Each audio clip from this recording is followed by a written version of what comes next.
So B2B marketing, what do you got to do nowadays to get your name out there? Do you have to get pretty good on YouTube, Lorena? Or a TikTok. I don't know about those two. I'm personally out of those In lines. B2B. Pete's In B2B, in obsessed. B2B, yeah. I think people are starting again obsessing about personal brands, right? What I would say is it's not really that. Like what I would say is I think investing in personal and friends legacies, which is not the same as a brand. And why do I say this? Because not everyone can create a brand, and not everyone should be doing it. Like the days where like everyone can say just anything that is in their brains really annoys me. Like that idea that just anyone can jump into LinkedIn and then they believe that posting every single day is gonna create them their brand. Probably David Gerhardt said that at some point, and then people believed it. Fine, but what I think is make sure instead of that people know you are a respectable human being. And why do I say friends? Because people relate you to the people that you hang out with the most. And at some degree, I also think that that we become pieces of the people that surrounds us. So more than brands, make sure to build a legacy. Make sure that if someone gets to know you, you have a good impression on them, and they have a good taste in their mouths after knowing you. The brands, the personal brands, those are going to extinguish at some point, because there's just I don't think there's enough room for everyone to have their own brand anymore. So why That's are we my talking personal about opinion. brands? If we look at successful B2B growth businesses in the last few years, I'm thinking of AWS, I'm thinking of Dell.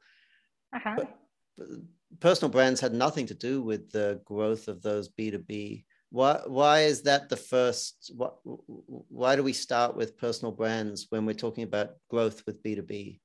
Because the question was like what marketing professionals in B2B should be doing. And when you think about companies like Drift, for example, the entire branding around the company was around their people, and each one of the stakeholders had their own brand. Who is so this? That's Drift.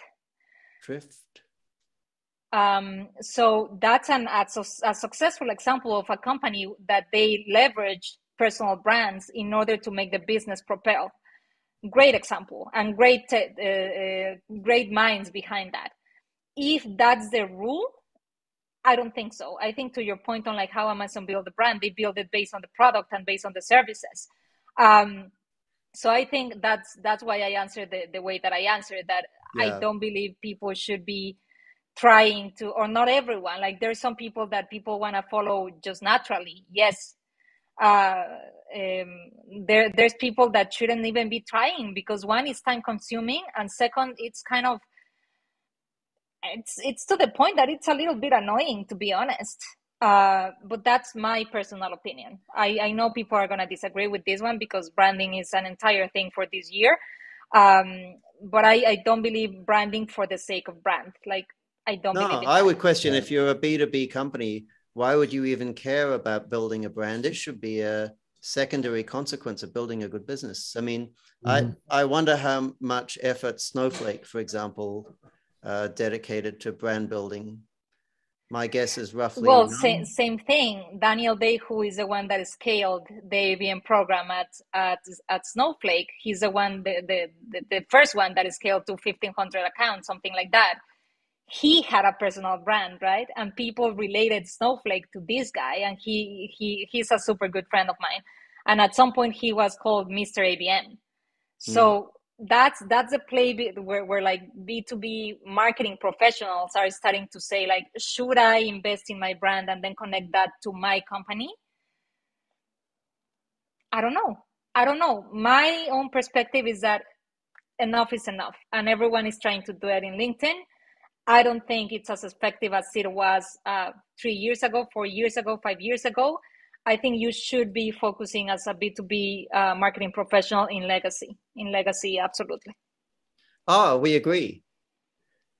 You're saying forget about tech talk, just focus on building a business and selling stuff. Kind of. You can say that, sure. You see where Justin falls. See, Pete, it's not all about social media, Pete. Get off your dances and shit on TikTok. Well, I think, I mean, who's that guy, Gary Vaynerchuk? Yeah. You know, Gary V. Yeah, he's proven. I mean, I used to watch that show, Wine Library TV, I think it was called. He's proven that if you're a personal celebrity, or if you have the ability to build personal celebrity, you can drag along a reasonable sized business behind you. But that's a hell of an if. I mean, That's a big bet, right? Yeah, that's a big bet. I know that HubSpot has their pool builder guy who's more of a celebrity today as a result of HubSpot than a pool builder. But these are like outliers, right? Yeah. That's a dangerous growth strategy if you're a B2B business.